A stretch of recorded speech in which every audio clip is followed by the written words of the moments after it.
गुजरातेत पेशव्यांचा दाभाड्यांशी झगडा चालू होता. मराठी दौलतीचे पेशवे आणि सेनापती एकमेकांसमोर दंड थोपटून उभे होते. तिथल्या झटापटीच्या बातम्या रोज पुण्यात येऊन आदळत होत्या. दोन्ही प्रतिस्पर्धी मातब्बर होते, त्यामुळे रोज येणारा जासूद कोणतं बातमीपत्र घेऊन येईल ते सांगता येत नव्हतं. पुण्यात सरदारांच्या वाड्यातून आणि शिलेदारांच्या घरातून हीच चर्चा चालू होती. वाड्यातले आणि घरातले करते तरुण पुरुष सारे मोहिमेवर गेले होते. पेशव्यांच्या शनिवारच्या हवेलीत राऊस्वामींचे चिरंजीव नानासाहेब अंबाजीपंत पुरंदऱ्यांबरोबर दौलतीची किरकोळ कामं उरकीत होते, पण सारं लक्ष गुजरातेकडे लागलेलं असायचं. राधाबाई हवेलीत राहायला आल्यापासून हवेलीतला खाजगीकडला नित्यक्रम व्यवस्थित चालू झाला होता. सकाळी प्रहर दिवसाला त्यांच्या सूनबाई काशीबाई, नातू नानासाहेब आणि इतर मंडळी त्यांच्या नमस्काराला येत असत. त्याचवेळी घरगुती गोष्टींचा फडशाही होत होता. हवेलीत मारुती जन्माचा छोटासा समारंभ झाला. त्या दिवशी काशीबाई नेहमीपेक्षा लवकर आटोपून राधाबाईंच्या दालनात नमस्काराला आल्या होत्या. इतर मंडळींबरोबर काशीबाई नमस्कार करून परतत असताना राधाबाई म्हणाल्या, "सूनबाई, तुम्ही अमर थांबा.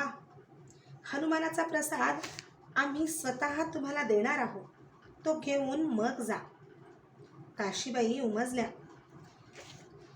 सासूबाईंना सुनेशी काही खाजगी बोलायचं होतं. दालनात त्या दोघीच राहिल्यानंतर उभ्यानच काशीबाई म्हणाल्या, "काही आज्ञा असली तर सांगावी." राधाबाई दर्भासनावर बसल्या होत्या. नमस्काराच्या माणसांसाठी भिंतीला लागून ओळीनं पाट मांडलेले होते. त्या पाटांकडे हात करून त्या म्हणाल्या, "तुम्ही तिथं बसा. आम्हाला काही महत्त्वाच्या बाबतीत तुमचा सल्ला घ्यायचा आहे." काशीबाईंनी नजर उचलून आपल्या सासूबाईंकडे पाहिलं. सुनेकडून त्यांनी आजपावे तो कधी सल्ला घेतला नव्हता. आताच सल्ला घ्यावा अशी काही नवीन गोष्ट घडलेली काशीबाईंना आठवेना. खाली मान घालून त्या समोरच्या पाटावर बसल्या. राऊंनी ही नवीन हवेली उभी केली, त्याच्या सूनबाई तुम्ही मालकीण आहात. राधाबाई थोड्या रुक्ष आवाजात बोलत होत्या. "तुम्ही जबाबदारीनं वागायला हवं." काशीबाई एकदम गोंधळल्या. आपलं काय चुकलं ते त्यांच्या लक्षात येईना. सासूबाईंसमोर मान वर करून काही विचारण्याचा धीरही त्यांना होईना. त्या गप्प बसून राहिल्या. "आम्ही काय आज आहोत आणि उद्या नाही." क्षणभर थांबून राधाबाई पुढं म्हणाल्या, "पण हा गाडा तुम्हालाच पुढं रेटायचा आहे. आज इतकी वर्ष तुम्ही आमच्या नजरेसमोर वागत आहात, पण ही नवीन हवेली झाल्यापासून तुमच्या वागण्यात फरक पडला आहे. काही चुकलं असेल तर आज्ञा करावी." काशीबाईंच्या तोंडून कसेबसे शब्द बाहेर पडले. पेशव्यांच्या स्त्रीनं कुणाबरोबर बोलावं आणि कसं बोलावं याचे काही रिवाज आहेत, ते लक्षात घेऊन तुम्ही वागायला हवं. उदाहरणानं आज्ञा झाली तर आम्ही सुधारू. वडिलांच्या शिवाय आम्हाला आज्ञा तरी दुसरं कोण करणार आहे? सूनबाई, या गोड बोलण्यानं आम्ही फसणार नाही." एकाएकी राधाबाईंचा स्वर कडक झाला. "आणि तुम्हाला माहीत नसलं तर उदाहरणाचा उपयोग? तुम्हाला काय आणि नानाला काय असं वाटतं की आपण सारा कारभार मुखत्यारीनं करावा? आमची अडगळ वाटू लागली तुम्हाला." काशीबाईंच्या डोळ्यांच्या कडा पाणावल्या. काही न बोलता ओठ घट्ट मिटून खाली पाहत त्या बसून राहिल्या. काही वेळ तसाच गेला. शेजारच्या तिपाईवर वाळ्याचा छोटा पंखा होता. तो उचलून त्यानं वारा घेत राधाबाई नंतर म्हणाल्या, "सासवडच्या अत्र्यांची कुणी भानुमती म्हणून बाई तुम्हाला येऊन गुपचूप भेटली असं आमच्या कानावर आलं. खरं का हे?" काशीबाईंच्या मनावरचं दडपण एकदम कमी झालं. निश्वास टाकून त्या म्हणाल्या, "खरं आहे ते. पण वास्तुशांतीच्या समारंभामुळे हवेलीतल्या चौक्या पहाऱ्यांचा बंदोबस्त थोडा ढिला झाला होता. त्यामुळे त्या बाई थेट आमच्यापर्यंत येऊन पोहोचल्या. आम्ही त्यांना बोलावलं नव्हतं. त्या तुमच्या बाळपणीच्या मैत्रीण होत्या ना?" "होय, वडिलांच्या आज्ञेनंच त्या सासवडच्या वाड्यावर येत होत्या. पण त्यावेळी तुम्ही पोर होता. आता पेशवीण झाल्या आहात. पेशव्यांनी गरिबावर कृपा करावी, वाटल्यास पैशानं मदत करावी, पण बरोबरीच्या नात्यानं त्यांना जवळ करू नये. लहानपणी एकत्र खेळलात त्याची मोठेपणी आठवण देऊन त्यांना आपल्याशी लगट करू द्यायची नसते. आपल्यापेक्षा कमी दर्जाचे लोक आपल्या नजरेच्या धाकात हवेत." आमचं चुकलं. पुन्हा आम्ही आज्ञा लक्षात ठेवून वागू. पण राधाबाईंचं समाधान एवढ्यानं होण्याजोगं नव्हतं. त्यांच्या मनात दुसरीच गोष्ट घोळत होती. सूनबाईंच्या मनाचा थांग लावण्यासाठी त्यांनी किरकोळ गोष्टींना विषयाला हात घातला होता. लाल आलवणात त्यांचं सारंग लपेटलेलं होतं. फक्त गोलगोरा चेहरा आणि भुंडे कोपरापर्यंत हात एवढेच उघडे होते. सुनबाईंच्या अंगावर हिरवा शालू होता. हातात हिऱ्याची कंकणं होती. गळ्यात पाचूच्या मोठ्या पदकाची माळ मंगळसूत्राबरोबर शोभत होती. गोऱ्या कपाळावर घामाचे बिंदू जमले होते. नाजूक पातळ ओठ कोरडे पडले होते. सुनबाई, मृत्युंजयाच्या देवालयात अभिषेक करायला तुम्ही परवानगी दिलीत असं आमच्या कानावर आलं, ते खरं का? राधाबाईंनी आपले घारे डोळे सुनबाईंवर रोखले होते. वडील कोथरूडच्या बागेतल्या मृत्युंजयाच्या देवालयाबद्दल विचारित असले तर आम्ही तशी परवानगी दिली आहे. काही चुकलं का त्यात?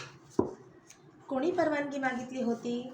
आपल्या कृष्णभट कर्व्यांच्या मार्फत मृत्युंजयाचा पुजारी ती परवानगी मागत होता. देवाच्या अभिषेकाला या दौलतीत तरी कोणाची परवानगी लागत नाही सुनबाई. मग पुजाऱ्यानं परवानगी विचारायचं कारण काय? कारण अभिषेक करणारा यजमान आपल्या धर्माचा नव्हता. आम्ही चौकशी केली. कुणी यवनी मृत्युंजयाला अभिषेक करणार होता. पेशव्यांच्या परवानगीशिवाय यवनाचा अभिषेक स्वीकारता येत नाही, म्हणून पुजारी आमच्यापर्यंत आला. आणि तुम्ही परवानगी दिलीत? होय. देवाच्या अभिषेकाला आम्ही मना तरी कसे करणार? पण आजच मृत्युंजयाला अभिषेक करायचं कारण काय होतं त्या यवनीला? एवढी तरी चौकशी केलीत का? होय, ती चौकशी आम्ही केली. इकडून गुजरातच्या स्वारीहून सुखरूप परत येणं व्हावं म्हणून ती बाई मृत्युंजयाला अभिषेक करणार होती. राऊ सुखरूप परत यावेत असं खुद्द तुम्हाला वाटत नाही? हे काय विचारणं झालं? मग तुम्ही आम्ही एवढे इथं जिवंत असताना एका यवनीनं राऊ करता देवाला अभिषेक करावा, यात तुम्हाला काही गैर कसं दिसलं नाही? पेशव्यांच्या सुखदुःखाची काळजी आम्हाला असावी का त्यांनी फेकलेला एखादा तुकडा चघळणाऱ्या नाचणारीला असावी, याची पर्वाही तुम्ही केलेली दिसत नाही. राऊ मोहिमेवर गेले की एरवी दौलतीतल्या प्रत्येक देवळात अभिषेक अनुष्ठानं होतात, पण यावेळी झगडा आपापसातला आहे, म्हणून आम्हीच हे उपचार कुणाला करू दिले नाहीत. आणि तुम्ही मात्र विचार न करता, आणि तेही एका यवनीला? राधाबाई बोलता बोलता गप्प झाल्या. त्यांनी हातातला पंखा तिपाईवर ठेवला. शेजारी जपाची माळ होती, ती उचलून त्या भरभर एक एक मणी ओढू लागल्या. काशीबाईंना अवघडल्यासारखं झालं. आपल्या पतीच्या कल्याणासाठी देवाला अभिषेक करणाऱ्याला परवानगी देताना आपलं काही चुकलं असं अजून त्यांना वाटत नव्हतं. पण सासूबाईंच्या पुढं त्यांना बोलताही येत नव्हतं. त्या तशाच बसून राहिल्या. थोडा वेळ तसाच गेला. मग राधाबाईंनी जपाची माळ आपल्या कपाळाला लावून बाजूला ठेवली. शांत आवाजात त्या म्हणाल्या, सुनबाई, तुम्ही अभिषेकाची दिलेली परवानगी आम्ही वाड्याच्या कारभाऱ्यांना सांगून मना केली आहे. ते तुम्हाला आमच्याकडून कळावं म्हणून तुम्हाला आता आम्ही थांबायला सांगितलं होतं. शिवाय पेशव्यांच्या तर्फे मृत्युंजयाला आज पौर्णिमेच्या दिवशी राऊसाठी अभिषेक करायला आम्ही सूचना दिल्या आहेत. 3रा प्रहर उलटला म्हणजे देवदर्शनाला आम्ही कोथरूडच्या बागेत जाणार आहोत. तुम्हीही आमच्याबरोबर यायचं आहे. तुमचा मेणा तयार ठेवायला आम्ही बापूजी श्रीमंतांना सांगितलं आहे. राधाबाईंना पुन्हा नमस्कार करून काशीबाई आपल्या दालनात परतल्या. येसुदासी त्यांची वाट पाहत ताटकळत बसली होती. आपल्या मालकिणीला पाहताच तिनं माहिती दिली. धाकटे धनी आपली 2दा चौकशी करून गेले. आपण येताच मला वर्दी द्यायची आज्ञा झाली आहे. चिरंजीव आले होते का? गळ्यातली पाचूची माळ काढून बाजूला ठेवीत दमलेल्या स्वरात त्यांनी चौकशी केली. होय बाईसाहेब. मग त्यांना सांग, आम्ही आता कामात आहोत. पुन्हा आम्ही निरोप पाठवू तेव्हा भेटीला यावं. येसूला नवल वाटलं. घटकेला चिरंजीवांची चौकशी करणारी तिची मालकीण यावेळी त्यांना भेटायला तयार नव्हती. पण काही न बोलता ती दालनातून बाहेर निघाली. आणखी एक काम कर. येसूला थांबवीत काशीबाई म्हणाल्या, बापूजी श्रीपतांना आमची निरोप सांग. म्हणावं, आमची प्रकृती तितकीशी बरी नाही. आम्ही आज कुठे बाहेर जाणार नाही. आमचा मेणा तयार ठेवू नये. दुपारी फडावरून चिरंजीव नानासाहेब सरळ काशीबाईंच्याकडे आले. दासीनं साशंक मनानंच वर्दी आत पोहोचवली. काशीबाईंच्या मनातली खळबळ पुष्कळशी शांत झाली होती. त्यांनी चिरंजीवांना भेटीला परवानगी दिली. दालनात येताच नानासाहेबांनी मातोश्रींच्या पायांना स्पर्श करून वंदन केलं. काशीबाईंनी त्यांना जवळ बसवून घेतलं. ताई, कधी नव्हे ती आज आम्हाला दर्शनाला लवकर आज्ञा झाली नाही. आज आम्हाला अंमळ बरं वाटत नव्हतं म्हणून तसं झालं. चिरंजीवांची नजर टाळून मातोश्री बोलत होत्या. पण मग हे आमच्या कानांवर कसं आलं नाही? नाना आश्चर्याने उद्गारले. सकाळी वैद्यराज नेहमीप्रमाणे आपली नाडी पाहूनच मग आमच्याकडे आले होते. तेही काही बोलले नाहीत. नसतील बोलले. सगळेच आजार वैद्यांना समजतात तसं थोडंच आहे. पण आता मातोश्रींची प्रकृती बरी आहे ना? नसेल तर आम्ही नंतर येतो.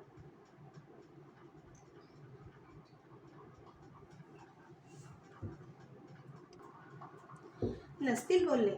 सगळेच आजार वैद्यांना समजतात तसं थोडंच आहे. पण आता मातोश्रींची प्रकृती बरी आहे ना? नसेल तर आम्ही नंतर येतो. आमचं काम काही मोठं महत्त्वाचं आहे असं नाही. छे छे, तसं करायची जरूर नाही, काशीबाई घाईघाईनं म्हणाल्या. आणि आमची प्रकृती बरी नसली तरी तुम्हाला पाहिल्यावर सारं दुखणं पळून जातं. आणि म्हणून आम्हाला भेटीची आज्ञा लवकर झाली नाही. ते जाऊ द्या. आमचं मन कदाचित आमच्यापेक्षाही तुम्हीच अधिक जाणत असाल. आज सकाळी आमच्याकडे कोणतं काम काढलं होतं ते अगोदर सांगा. काम होतं तसं किरकोळच, पण आमच्याकडून ते प्रथम आपल्याला समजा म्हणून घाई करीत होतो. कोथरूडच्या बागेतील देवळात अभिषेकाची वडिलांनी दिलेली परवानगी मातोश्रीबाईंनी रद्द करायला लावली. बाब क्षुल्लक, पण विनाकारण काट्याचा नायटा झाला. बरं, मग काशीबाईंनी उत्सुकता दाखवली नाही. तसं विशेष काही घडलं नाही. पण एकदा दिलेली आज्ञा दुसरीकडून रद्द झाली म्हणजे सेवकांपुढे धन्याला कमीपणा येतो. असं यापुढं आम्ही स्वतः कोणतीच आज्ञा देणार नाही. त्यामुळं सेवकांनाही अवघड वाटायला नको. तसं नाही. मातोश्रीबाईंनी निष्कारण फार महत्त्व दिलं या गोष्टीला. वडिलांच्या आज्ञेबद्दल असं बोलायचं नसतं. नाना आपल्या मातोश्रींकडे पाहत होते. त्या चिरंजीवांची नजर टाळीत होत्या. आपल्या मातोश्रींच्या शब्दातला मोकळेपणा त्यांना जाणवत होता. ताई, तुम्ही हे मनापासून बोलत नाही. आमच्या मनाची कुणाला पर्वा आहे का? पण म्हणून आम्ही आपल्याकडे धावत आलो ना, हेच सांगायला ना की सेवकांना अवघड पडतं. ताई, राऊस्वामींनी जाताना आम्हाला या फडावर बसवलं, तेव्हा फडावरचंही काम थोडंफार पाहिलं पाहिजे ना. मग आम्ही काय करावं अशी चिरंजीवांची आज्ञा आहे. आज्ञा? ताई, आमचं काही चुकलं तर कान धरावा, पण असं तोडून बोलू नये. मी पोर, माझी जागा आपल्या पायांशी. नाना, आम्हाला काही समजेन असं झालं आहे. तुमचा काय सल्ला आहे? मातोश्रीबाईंनी आपला मेणा तयार ठेवायची आज्ञा दिली होती. आपण अचानक दुसरी आज्ञा दिल्याचं कानावर आलं म्हणून धावत इकडे आलो. पण आम्हाला आज कुठे बाहेर पडावंसं वाटतच नाही. लौकिकात ते ठीक दिसणार नाही. आणि शिवाय खुद्द राऊस्वामींच्या कल्याणासाठी तिथं अभिषेक होणार आहे. त्यावेळी खुद्द आपणच गेला नाहीत तर. काशीबाईंच्या चर्येवर सूक्ष्म हास्य पसरलं. डोळ्यांची उघडझाप करीत त्यांनी मध्येच विचारलं. नाना, आमच्या सुनबाई कुठं असतात अलीकडे? नानासाहेबांनी चमकून मातोश्रींकडे पाहिले. ते गोंधळले, पण लगेच त्यांची चर्या लाजेनं लाल झाली. काशीबाईंची नजर टाळून ते इकडे तिकडे पाहत पुटपुटले. खासगीकडे बापूजी श्रीपतांना खबर असेल, पण मातोश्रींना आताच आठवण कशी आली? गोपिकेला एक विचारायचं होतं. मातोश्री काय बोलतात ते समजलं नाही. आमच्या सुनबाईंना विचारायचं होतं की आमच्या चिरंजीवांच्या कल्याणासाठी त्या कुठं अभिषेक वगैरे करतात की नाही. ताई, नाना, आम्हा बायकांचं मन तुम्हा पुरुषांना कधीच समजायचं नाही का रे? जी गोष्ट मनाच्या खोल कप्प्यात आम्ही जपून ठेवतो त्याचं क्षणाक्षणाला उघड्यावर प्रदर्शन करायची जरूर असते का? इकडच्या स्वारींच्या कल्याणाशिवाय आम्ही एक श्वाससुद्धा घेत नाही. मनोमनसारखी तीच पूजा असते. लौकिकासाठी काही करावं असं वाटतच नाही. पण हे तुम्हाला सांगून काय उपयोग? तुम्ही हवाला देणार फडावरच्या रिवाजाचा. ठीक आहे, सासूबाईंच्या आज्ञेबाहेर आम्ही नाही. सांगा आमचा मेणा तयार ठेवायला. ताई, ताई, आम्हाला कोण आनंद झाला. तुम्ही सहजासहजी आपला विचार बदलाल असं आम्हाला वाटलं नव्हतं. नाना, आम्हाला दोन्हीकडे पाहावं लागतं. आम्ही एकाच वेळी सून आहोत आणि सासूही आहोत ना. आमचाच धडा आमच्या सुनबाईही गिरवतील. त्यांची काळजी सासू म्हणून आम्हालाच घेतली पाहिजे. बराच वेळ मातोश्रींशी सुखदुःखाच्या गोष्टी करून नानासाहेब त्यांच्या दालनातून बाहेर पडले. बाहेर सेवकांचा मुजरा घेताना त्यांच्या ओठांवर हसू फुटत होतं. उगीचच. दुसऱ्या दिवशी पेशव्यांच्या हवेलीवर सांडणीस्वार तातडीचा खलिता घेऊन आला. हवेलीच्या दरवाजासमोर पुढील गुडघे दुमडून सांडणी खाली बसली. घामानं भिजल्यानं तिचा मूळचा तांबूस रंग काळसर झाला होता. नागपुडीतून ओवलेला रेशमी लगाम सांडणीस्वारानं खाली उतरता उतरता फेकून दिला. किनखापाच्या कापडाची लाल रंगाची खलित्याची थैली त्यानं एखाद्या ठेव्यासारखी उराशी कवटाळून धरली होती. लगबगीनं चालताना थैलीला लावलेल्या घुंगराचा छुमछुम असा आवाज होत होता. काय बातमी? देवडीवर कुणीतरी विचारलं. तिकडे दुर्लक्ष करून सांडणीस्वारानं धापा टाकीत चौकशी केली. धाकले श्रीमंत कुठं आहे ती? निदान अंबाजीपंत आहेत ना? दोघेही फडावर आहेत. नीट जावा. देवडीवरच्या हवालदारानं माहिती दिली. सांडणीस्वाराला घेऊन तो स्वतःच घाईघाईनं फडाकडे निघाला. पहिल्या निशाणाचा चौक ओलांडल्यावर पुढच्या बाजूस दोन्हीकडे कचेऱ्यांची दालनं होती. ओळीत बसलेले कारकून मांडी मुडपून बोरूनं वळणदार अक्षरात कचेरीच्या कामाचे ताव लिहित होते. उत्सुकतेनं त्यांच्या माना पटापट वर झाल्या. उजव्या बाजूच्या ऐसपैस दालनात खास पेशव्यांची कचेरी होती.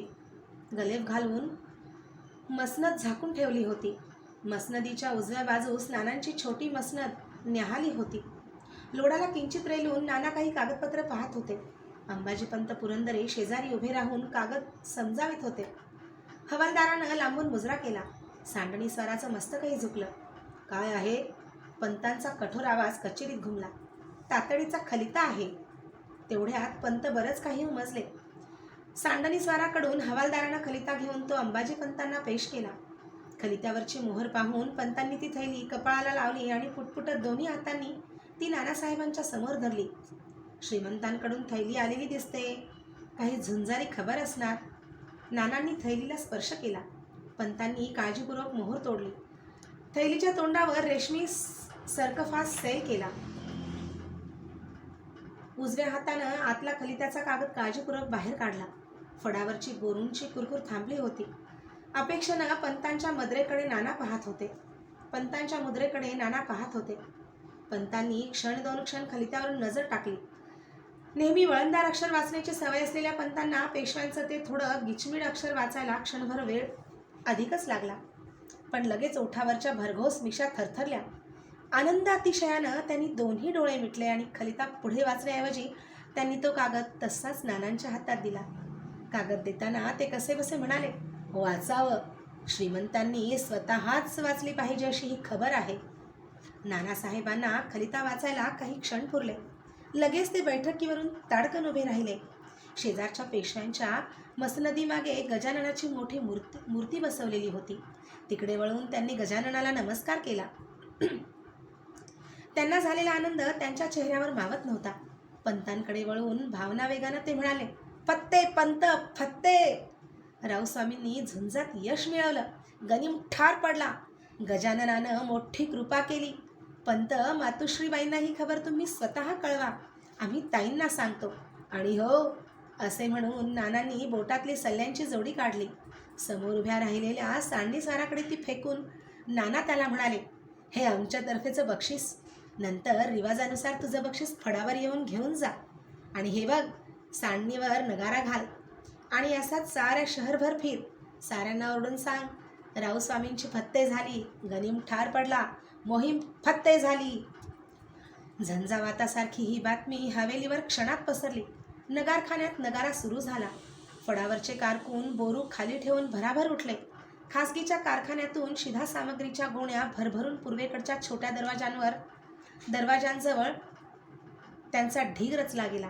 सारे कारकून तिथं ओळीत उभे राहून नगारा ऐकून बातमीसाठी हवेलीवर जमा झालेल्या गोरगरिबांना शिधा वाटू लागले.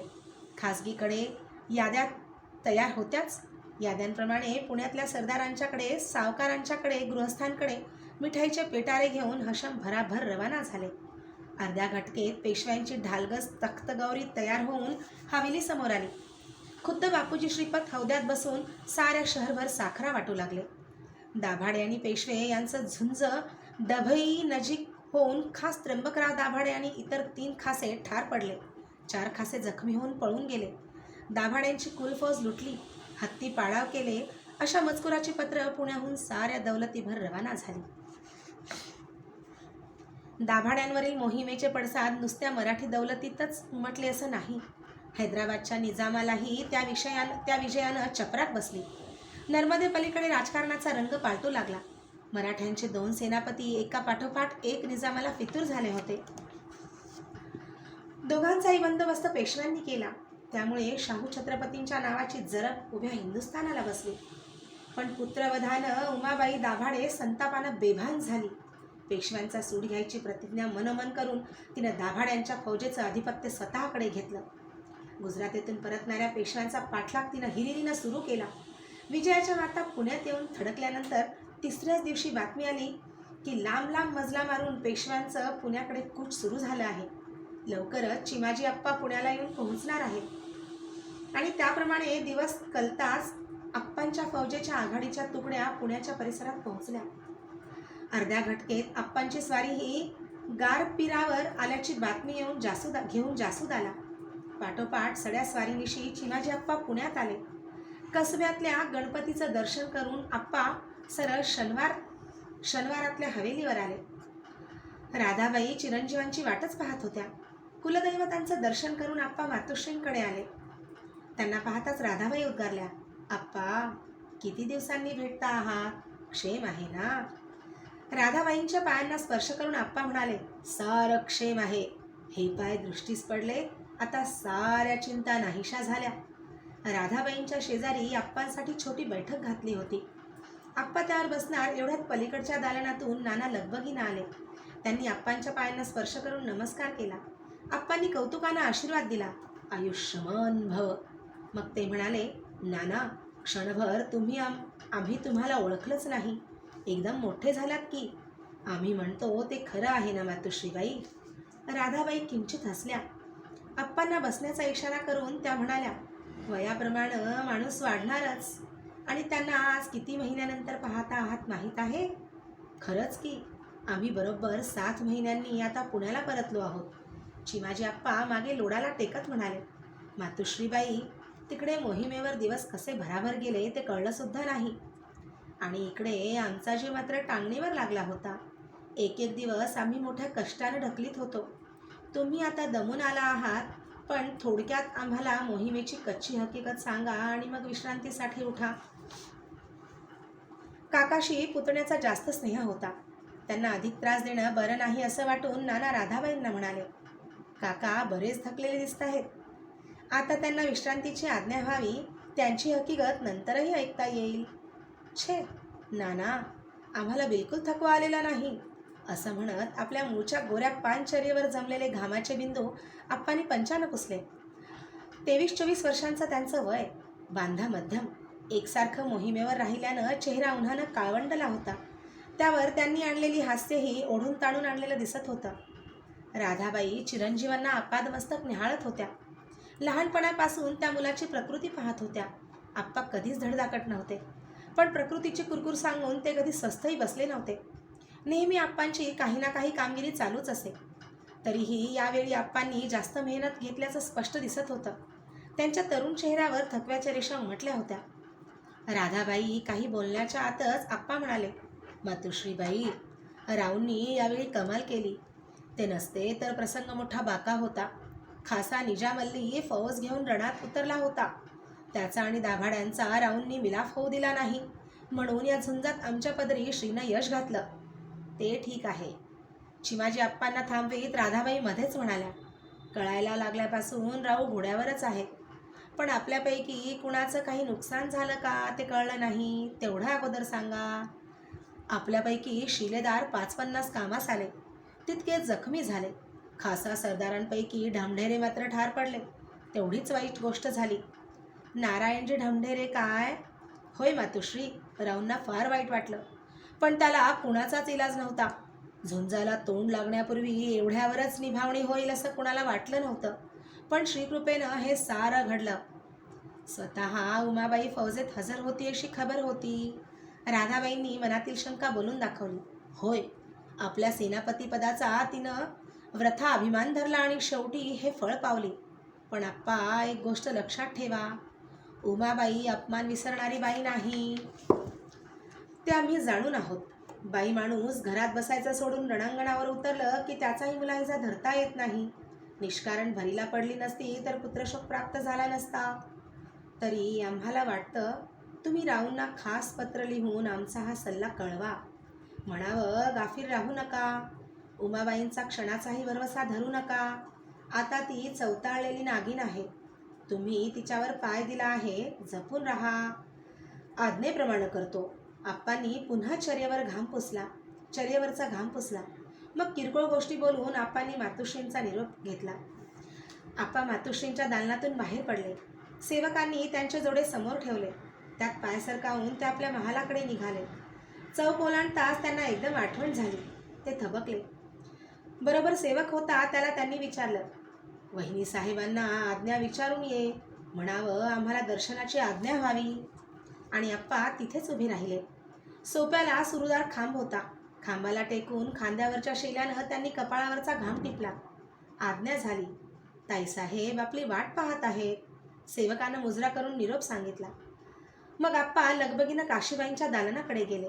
दालनाबाहेर येसुदासी उभी होती. तिचा मुजरा घेऊन आप्पा आत गेले. भाऊजी तुम्हीच का ते? आप्पांनी दालनात प्रवेश करताच समोर झोपाळ्यावर किनखापी लोडाला टेकून बसलेल्या काशीबाईंनी उद्गार काढले. किती चेहरा सुकला आहे. तरी मोहिमेवर तुम्ही जाऊ नका असं आम्ही सांगत होतो. आप्पा आत आले. त्यांनी वहिनींसमोर जमिनीला स्पर्श करून नमस्कार केला.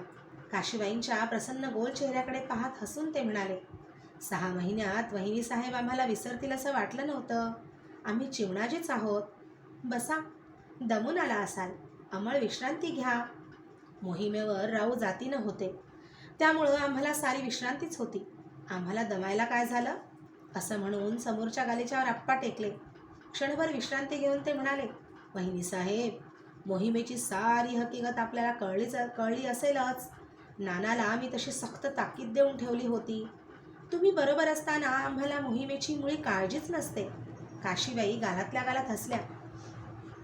असं म्हणता मात्र मनापासून नसतं हे. कशावरून म्हणता हे? मग आम्ही असताना राऊस्वामींसाठी पुण्याहून अंगारा पाठवायला कारणच काय होतं? आमच्यावर विश्वास नव्हता हेच ना? म्हणजे आम्ही पाठवलेला अंगारा तुमच्यापर्यंत आला तर? पहा वहिनी साहेब, तुम्ही लगेच विषय बदललात. आमच्यावर विश्वास होता की नव्हता ते अगोदर सांगा. तुमच्यावर विश्वास होता पण नव्हता तो आमच्यावर. म्हणजे मतलब ध्यानात आला नाही. भावजी कुंकवाच्या धन्याबद्दल आमची काळजी कधीतरी कमी होणार आहे का? पण ते तुम्हाला नाही समजायचं. काय सांगून उपयोग? ते कदाचित नाही समजायचं. आप्पा कौतुकानं आपल्या वहिनींकडे पाहत म्हणाले, पण एवढं कळतं की आपल्या भाळी जो कुमकुम तिलक रेखला आहे त्याच्या मागे या दक्षिणेतल्या निदान लाखभर सौभाग्यवतींच्या कुमकुम तिलकाचं बळ आहे. पण ही राहू द्या. वहिनी साहेब तुम्ही अद्याप एक प्रश्न आम्हाला विचारलाच नाही. कोणता? राऊस्वामींचं कुशल. ते तुमच्यावर चर्येवर स्पष्ट लिहिलंय. तुम्ही आत येताच आम्ही ते वाचलं. आज कित्येक वर्ष ते वाचायची आम्हाला सवय झाली आहे. पण भाऊजी तुमच्या समाधानाकरता विचारते, स्वारींचं कुशल आहे ना? आप्पा खुदकन हसले. चेष्टेच्या स्वरात म्हणाले, वहिनी साहेब या उत्तराची आपण किंमत मोजली पाहिजे, तरच आम्ही उत्तर देऊ. कोणती किंमत? सांगा तरी भाऊजी. गारपिराहून आम्ही निघाल्याला जवळजवळ 2 घटका झाल्या. दिवस हे अशा उष्ण काळाचे. मातोश्रीबाईंच्या जवळ आम्हाला काही बोलता येत नाही. इथं हक्कानं सांगतो, घसा कसा सुकून गेला आहे. एवढंच ना?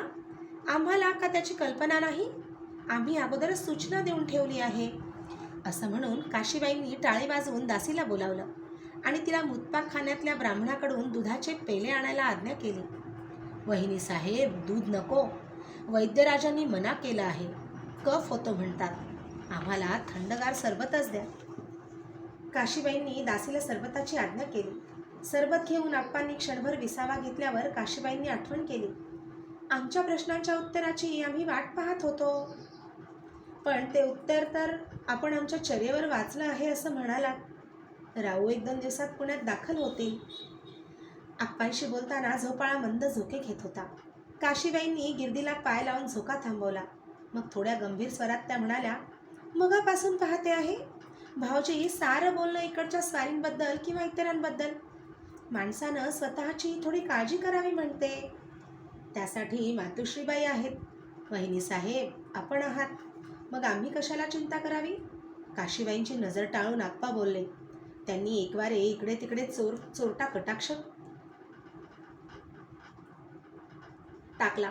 त्यांचे डोळे कसला तरी शोध घेत होते. जवळजवळ 6-7 महिन्यांनी भाऊजी तुम्ही पुण्याला येत आहात. तुम्ही पुणे सोडलं तेव्हा तुमचे चिरंजीव सदाशिवपंत अवघे 1.5 महिन्यांचे होते. आता ते माणसं ओळखू लागले आहेत. बसण्याचा प्रयत्न करतात. चिरंजीवांना पाहून मगच तुम्ही आपल्या दालनात जावं अशी आमची इच्छा आहे. पण वहिनी साहेब आम्ही काही ऐकणार नाही. सदाशिवपंतांच्या आजीबाई जावयासाठी मुद्दाम इथं आल्या आहेत. त्यांचं दर्शन घेऊन कुशल पुसा अगोदर. मोहिमेवर जाण्यापूर्वी त्यांचं सांत्वन करण्याएवढी फुरसत तुम्हाला नव्हती. त्यांची लेक अकस्मात गेली. बाळाला त्या जीव की प्राण करतात. त्यांची थोडी चौकशी करा.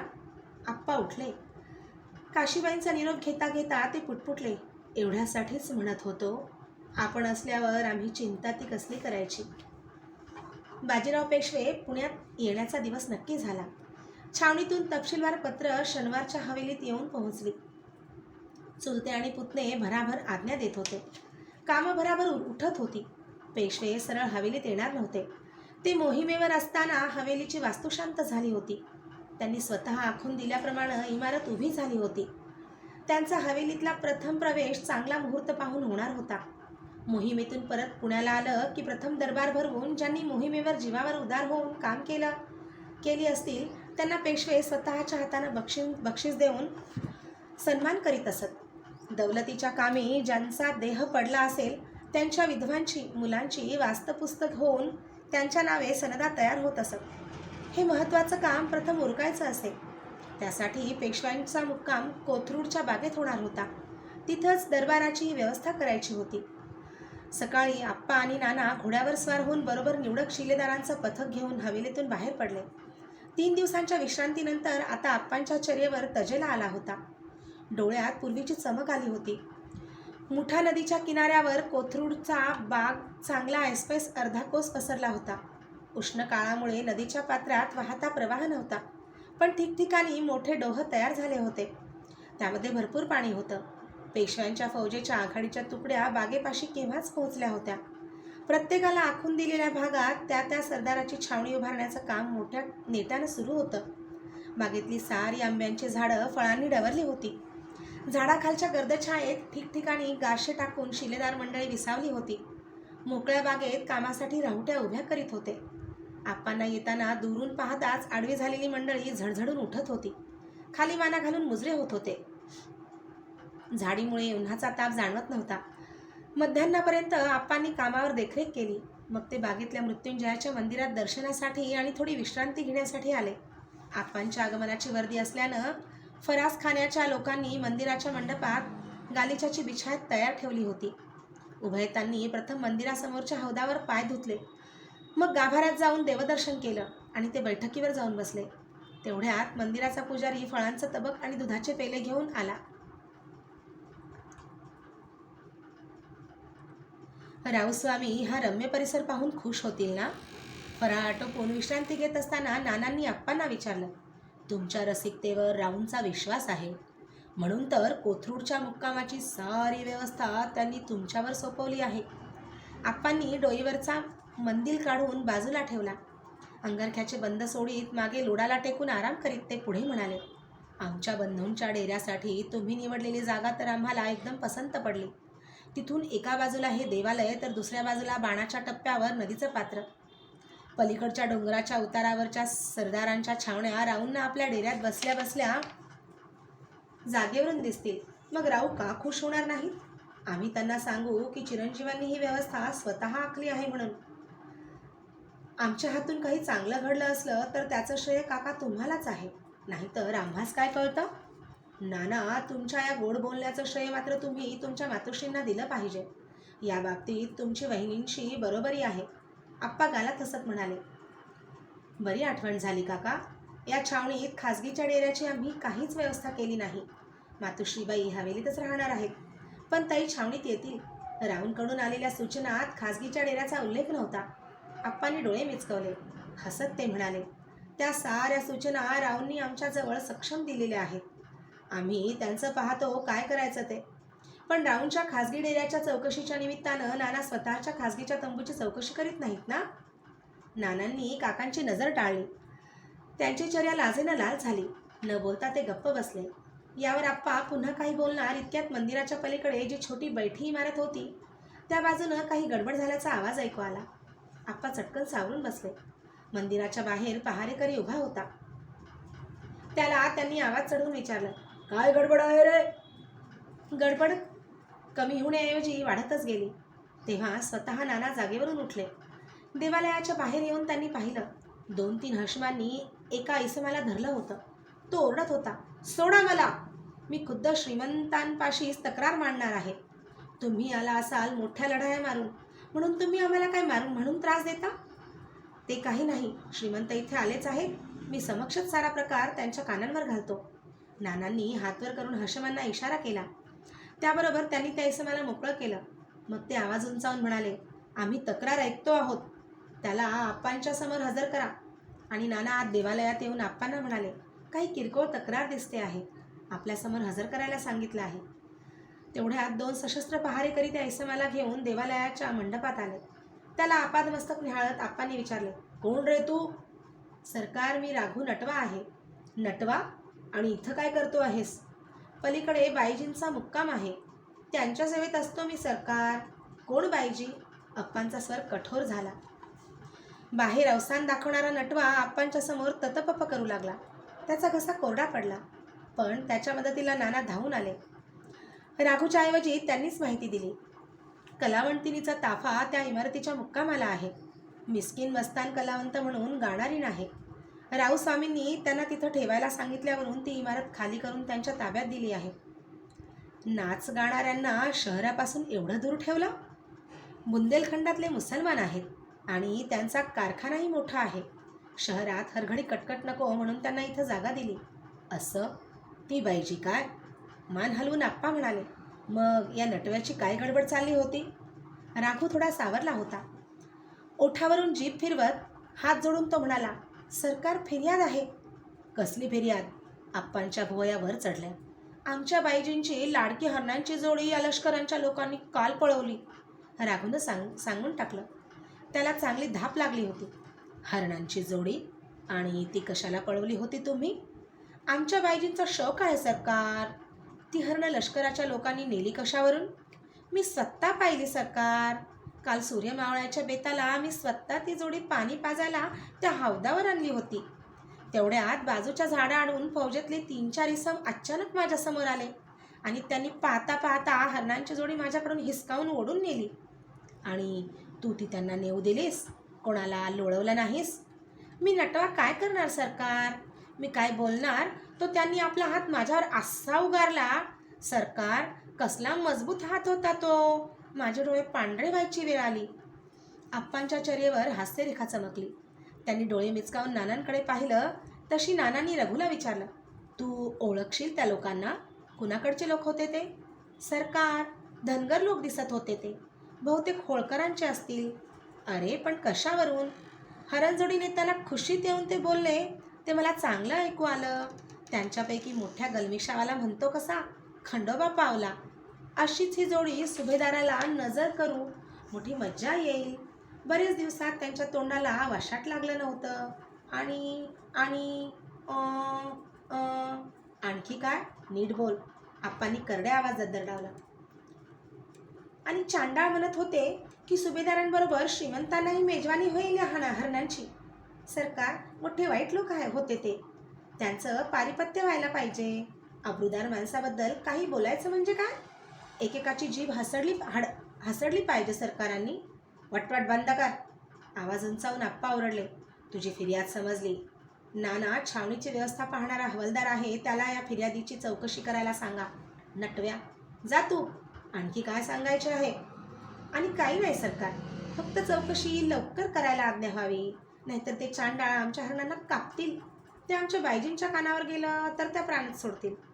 हातानंच इशारा करून आप्पांनी रघूला घेऊन जायला सांगितलं. पहारेकरी त्याला घेऊन गेले. राघू नटवा देवालयातून बाहेर गेल्यावर आप्पांनी डोळे मिटले. थकल्यागत होऊन ते लोडाला थोडा वेळ रेलले, मग सावरून बसले. डोईवर मंदिल ठेवला, अंगरख्याचे बंद बांधले.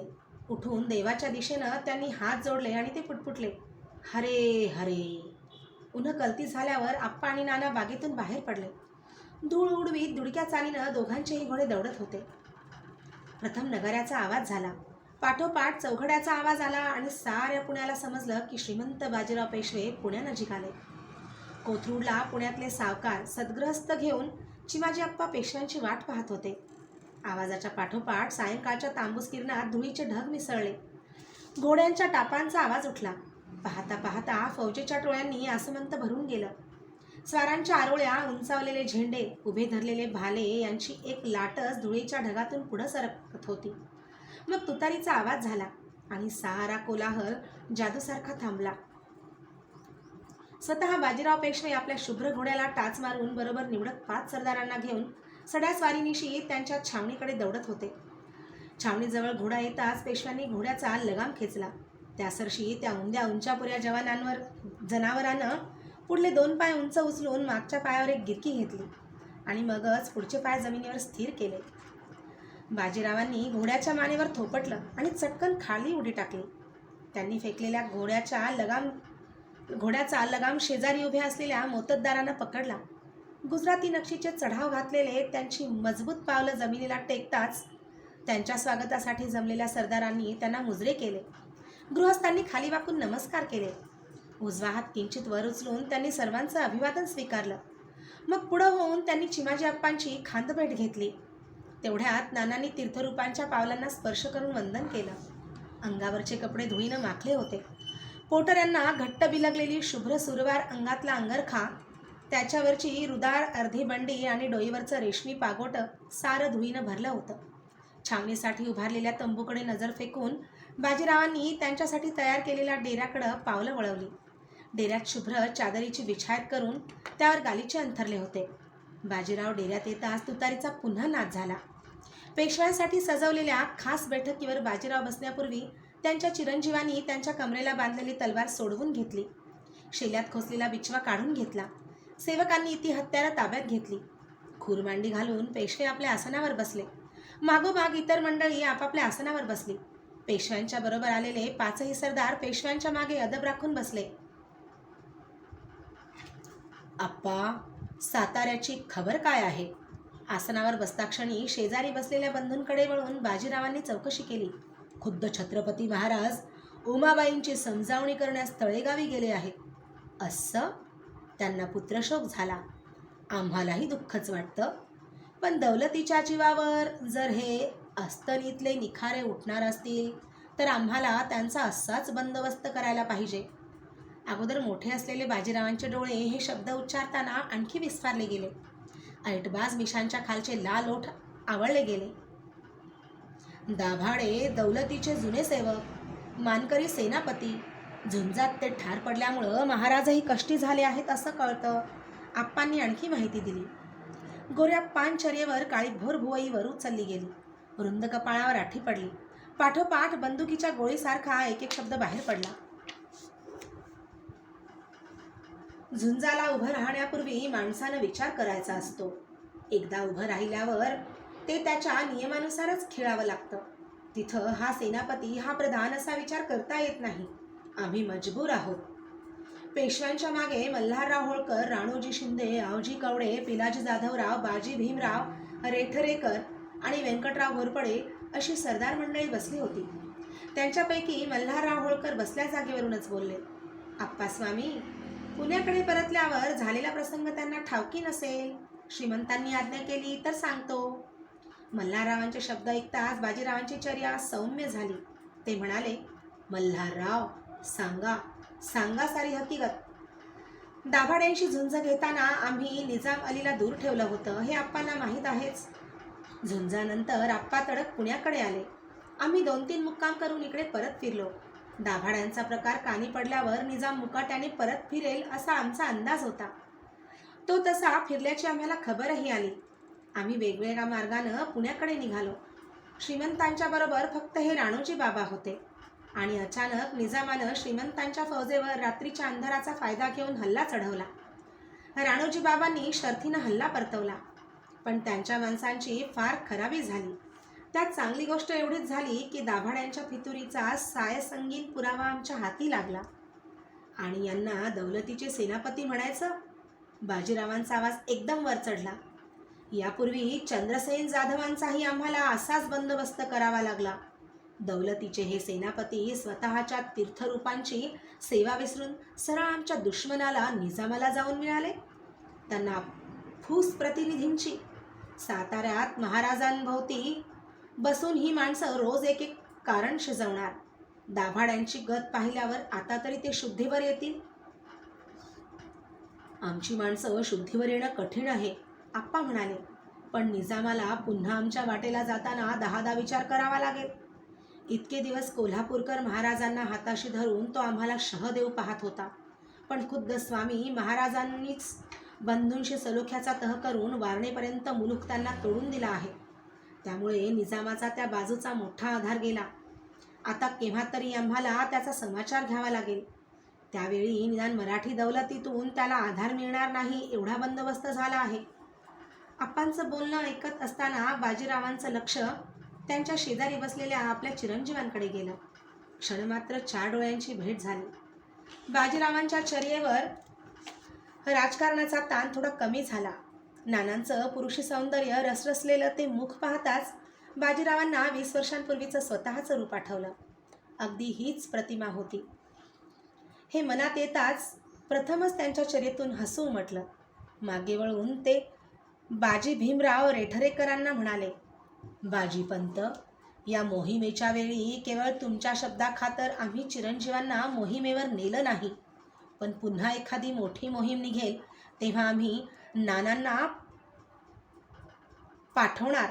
त्यावेळी तुमचं किंवा मातोश्रीबाईंचं काही ऐकणार नाही. आम्ही तर त्या क्षणाची वाट पाहत आहोत, नाना उत्तावेपणे मध्येच म्हणाले. पण दौलतीचं काम फक्त मोहिमेवर असतं असं थोडंच आहे. रेठरेकर किंचित पुढं झुकून बोलत होते. नाना साताऱ्याला छत्रपती महाराजांच्या बरोबर राहून दौलतीचीच सेवा करत आहेत. खुद्द महाराजांचा त्यांच्यावर जीव जडला आहे. पण ते आमचे चिरंजीव आहेत. गालात हसून बाजीराव म्हणाले, वारा पावसाच्या या मोहिमांचा त्यांना सराव व्हायला हवा. नाहीतर त्यांच्या शिकारी म्हणजे पाण्यातल्या माशांच्या नाहीतर जंगलातल्या हरणांच्या एवढ्याच व्हायच्या. शाहू छत्रपतींच्या स्वाऱ्या शिकाऱ्यांना उद्देशून पेशवे बोलत होते हे लगेच सर्वांच्या लक्षात आलं, म्हणून त्यावर कोणीच काही बोललं नाही. ते पाहून बाजीराव पुढं म्हणाले, ठीक आहे नाना, खास दरबारासाठी उद्याच मुहूर्त पहा. सरदारांचे मानपान झाल्यावर आम्हाला इतरही बरीच महत्त्वाची कामं उरकायची आहेत. खुद्द स्वामी महाराजांना भेटून आम्हाला त्यांना सारी हकीकत सांगितली पाहिजे आणि पुढचे मनसुबे ठरवले पाहिजेत. आमच्या या सरदारांना आता निरोपाचे विडे द्या. त्यांच्या छावण्यांची व्यवस्था त्यांना पाहायची असेल. निरोपाचे विडे झाल्यावर सरदार डेऱ्यातून बाहेर पडले.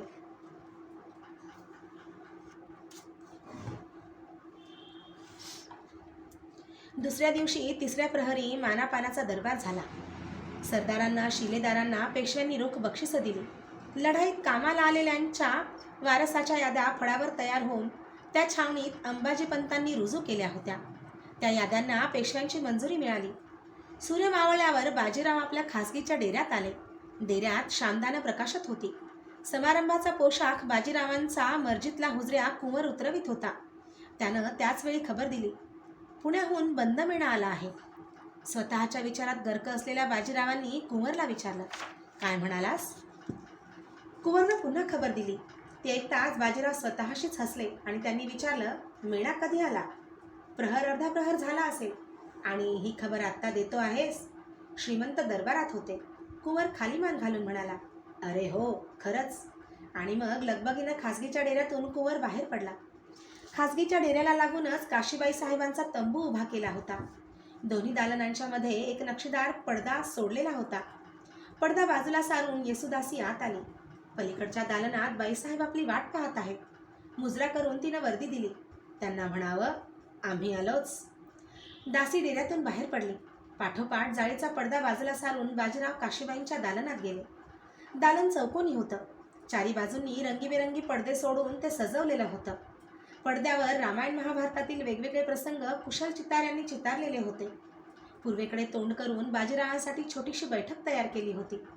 बैठकीच्या शेजारी भरजरी शालू नेसून गळ्यात आणि हातात सोन्या मोत्यांचे अलंकार लेऊन काशीबाई खाली मान घालून उभ्या होत्या. त्यांच्याजवळ दासी हातात रुपयाचा तबक घेऊन त्यात पंचारती ठेवून उभी होती. बाजीराव दालनात आले आणि क्षणभर तिथंच थबकून त्यांनी सगळीकडे पाहिलं. काशीबाईंची आणि त्यांची निमिषमात्र डोळे भेट झाली. मग काशीबाईंची नजर बाजीरावांच्या पायावर स्थिरावली. हीच ती पावलं. गेले 6 महिने ज्यांच्या दर्शनासाठी काशीबाई उत्सुक झाल्या होत्या, ती ही पावलं. वर नजर करून आपल्या पतीच्या डोळ्याला डोळा भिडवण्याची काशीबाईंना हिंमत होईना. क्षण 2 क्षण असेच गेले. आपल्या पत्नीच्या त्या गोऱ्या पानचर्येकडे आणि अलंकाराने सजलेल्या देहाकडे पाहत बाजीराव तिथंच खिळून उभे राहिले. मग भानावर येऊन काशीबाई म्हणाल्या, इकडे बैठकीवर बसायचं. हलकेच पावलं टाकत बाजीराव बैठकीवर येऊन बसले. दासीच्या हातातून तबक घेऊन काशीबाईंनी बाजीरावांच्या कपाळावर कुमकुम तिलक रेखला. मग त्यांच्या भरजरी पागोट्यावर अक्षदा टाकल्या. चाफेकळी नाकात रत्न जडवलेली 5 मणकांची मुठी एवढ्या आकाराची नथ होती. तिला काशीबाईंनी हलकासा झटका देऊन मागं सारण्याचा निष्फळ प्रयत्न केला. मग तबक हातात धरून बाजीरावांना 3दा ओवाळलं. बाजीरावांनी बोटातली अंगठी काढून तबकात टाकली. तबक घेऊन दासी दालनाबाहेर गेली. काशीबाई मागं सरून कनाथीजवळ उभ्या राहिल्या. बाजीराव लोडाला टेकून बसले. त्यांनी विचारलं, तुम्ही आल्याचं आत्ताच आम्हाला समजलं. आम्ही सकाळपासून वाट पाहत होतो. पतीचे शब्द कानावर पडताच काशीबाईंचे गाल लाल झाले. अजूनही त्यांनी पतीच्या डोळ्याला डोळा दिला नव्हता.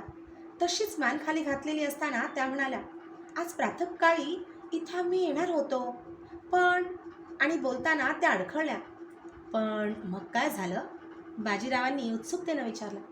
इकडं येण्यासाठी सकाळी योग्य मुहूर्त नव्हता असं सासूबाईंनी आम्हाला सांगितलं. त्यामुळं सकाळचं येणं तहकूब करून आम्ही आता 3ऱ्या प्रहरी इथं आलो. मंजूळ आवाजातले आपल्या पत्नीचे शब्द बाजीरावांना आनंद देत होते. त्यांच्या चेहऱ्यावर स्मिताची एक रेषा उमटली. ते म्हणाले, मातुश्रीबाईंनी खरोखरच असं सांगितलं का पुण्यात यायला आम्हाला लवकरचा मुहूर्त मिळाला नाही, त्याची परतफेड करण्यासाठी तुम्ही हे सांगता आहात? काय हे इकडून बोलणं? आजतागायत इकडच्या पायाशी कधी प्रतारणा केली आहे? नाही, ते आम्हाला माहीत आहे. पण पुण्यात आपल्या हवेलीत यायला आम्हाला लवकरचा मुहूर्त मिळाला नाही म्हणून आमचंच मन आम्हाला खात होतं. ती शंका यावेळी मनात आली. इकडच्या पायांच्या दर्शनाला आम्हाला मुहूर्ताची जरुरी नसते, पण काही रिवाज असतात, ते पाळण्यासाठी मनात नसलं तरी आम्हाला थांबावं लागतं. होय, आम्हाला त्याची जाणीव आहे. मोहिमेवर आम्ही होतो तेव्हा तिथं तुम्ही आम्हाला कुलदैवताचा अंगारा पाठवला होता, तेव्हाच हे आमच्या लक्षात आलं. पण इकडून मात्र आमची आठवण होत नाही असं दिसतं. कशावरून म्हणता हे? कारण मोहिमेवरून आपली एवढी पत्र येत होती. चिरंजीव आपले खलिते आल्याचं सांगत होते, पण एकदाही त्या खलित्यातून इकडून आमची चौकशी करणं झालं नाही. इतका वेळपर्यंत बाजीरावांच्या पावलांकडे नजर ठेवून बोलणाऱ्या काशीबाईंनी आता आपली मान वर उचलून बाजीरावांच्या नजरेला नजर भिडवली. पत्नीच्या त्या मोठ्या आणि भावपूर्ण डोळ्यांमध्ये बाजीरावांना करुणा आणि असहायता भरलेली दिसली. काशीबाईंनी त्यांना शब्दात पकडलं होतं. हसण्याचा प्रयत्न करीत बाजीराव म्हणाले, शत्रूनं टाकलेल्या व्यूहात कसं चतुराईनं निसटायचं ते आम्ही जाणतो, पण तुम्ही मात्र यावेळी आमच्यावर बिनतोड मात केली आहे. आमच्यापाशी त्याला उत्तर नाही. पुन्हा नजर खाली वळवून काशीबाई म्हणाल्या, ह्यात मात कसली करायची आणि आम्ही ती काय करणार? सहज मनात आलं, ते सललो, ते उठातून बाहेर पडलं, इतकंच. इकडून ते विसरून जावं. मागं 2-3 वर्षांपूर्वी इकडून स्वारीसाठी बुंदेलखंडात जाणं झालं. त्याची ह्यावेळी सारखी याद येत होती. का? त्याची याद येण्याचं कारण काय? जसं काही इकडे ठाऊक नसेल. आमच्याच तोंडून ऐकण्यात काही विशेष आनंद आहे का? आपल्या तोंडून ऐकण्यात विशेष आहे म्हणून तर आम्ही विचारतो. त्यावेळी बुंदेलखंडात आपण हातघाईची लढाई घेतली. महम्मद खान बंगशाचा पराभव केला. त्या रात्री मोहीम संपल्यानंतर इकडून काय करणं झालं होतं ते आठवतं? तुम्ही सांगा म्हणजे आम्ही आठवलं तर हो म्हणतो. लढाई घेतली त्याच रात्री पेशव्यांनी इकडे आणि दक्षिणेत सगळीकडे खलिते पाठवले, पण ते लिहिण्यापूर्वी आम्हाला एक खाजगी पत्र लिहिणं झालं होतं. खास माणसाबरोबर ते आम्हाला पाठवलंही होतं. हो हो, आत्ता याद आली. त्या पत्राचं काय? ते पत्र आम्ही किती जपून ठेवलं आहे. आणि स्वारी नसली म्हणजे किती वेळा आम्ही ते वाचतो ह्याची इकडून कल्पना येणार नाही. एवढा मोठा जबरदस्त गनिम तो मारून काढल्यानंतर प्रथम आमची आठवण आली असं त्या पत्रात लिहिलं होतं. मग सुस्कारा टाकून काशीबाई पुढं म्हणाल्या, पण ह्यावेळची मोहीम फार वेगळी होती असं चिरंजीव म्हणाले, म्हणून कदाचित पत्र पाठवलं नसेल. होय, ते बरोबर आहे. बुंदेलखंडातील आमची मोहीम शत्रूशी होती, तर ह्यावेळची मोहीम ही आपापसातली होती. त्यावेळची एक गंमत आम्हाला यावेळी आठवते. आता काशीबाईंच्या चेहऱ्यावर हास्य उमटलं होतं. त्या धीटपणानं आपल्या पतीच्या नजरेला नजर देऊन बोलत होत्या. काय आठवलं? बुंदेलखंडाहून जे पत्र पाठवणं झालं होतं त्यात बुंदेलखंडातल्या बायकांच्याबद्दल मोठं मजेदार लिहिलं होतं. काहीतरी आम्ही वेडेपणा केला असेल आणि तो तुम्ही लक्षात ठेवला असेल. बाजीराव हसत हसत म्हणाले. इकडून वाटल्यास वेडेपणा म्हणावा, पण आमच्या मात्र तो चांगलाच लक्षात आहे. बुंदेलखंडातल्या बायका फार रूपवान असतात असं कायसं लिहिलं होतं. त्याच्यापुढं असंही लिहिणं होतं की ह्या रूपवान बायकांचा उपयोग करून तिकडे बुंदेली लोक पैसा मिळवतात आणि त्याबद्दल पत्रात एक म्हणही लिहिली होती. आठवली ती? वा, न आठवायला काय झालं. आमचे मल्हारराव आणि राणोजी शिंदे कधी आम्हाला भेटले आणि आमच्या गप्पा निघाल्या म्हणजे त्यात कितीदा तरी त्या बुंदेलखंडांच्या स्वारीची उजळणी होते. आम्हाला पहिल्यांदा ती म्हण मल्हाररावांनी सांगितली. बुंदेले लोक फार काबूची लेख देऊन जावयाला मारणार. होय, बरोबर, हीच म्हण. लेख देऊन जावयाला मारणार. आणि त्याच्यापुढं स्वारीनं लिहिलं होतं. बरं झालं आपल्याला लेख नाही, नाहीतर मोठा अनवस्थ प्रसंग आपल्यावर आला असता. वा, तुम्ही अगदी अक्षर लक्षात ठेवलेलं दिसतंय. या अशा इकडच्या आठवणींवर तर आम्ही जगत असतो. काशीबाईंनी डोळे मिटले. आठवणींचा पट त्यांच्या नजरेसमोरून सरकू लागला. प्रेमाच्या ओलाव्यानं शब्द बाहेर पडत होते. महिनोन्महिने इकडून स्वारीवर राहणं होतं. आम्ही नुसती वाट पाहत असतो. ते वाट पाहणं संपत नाही. दिवस उगवतो आणि मावळतो.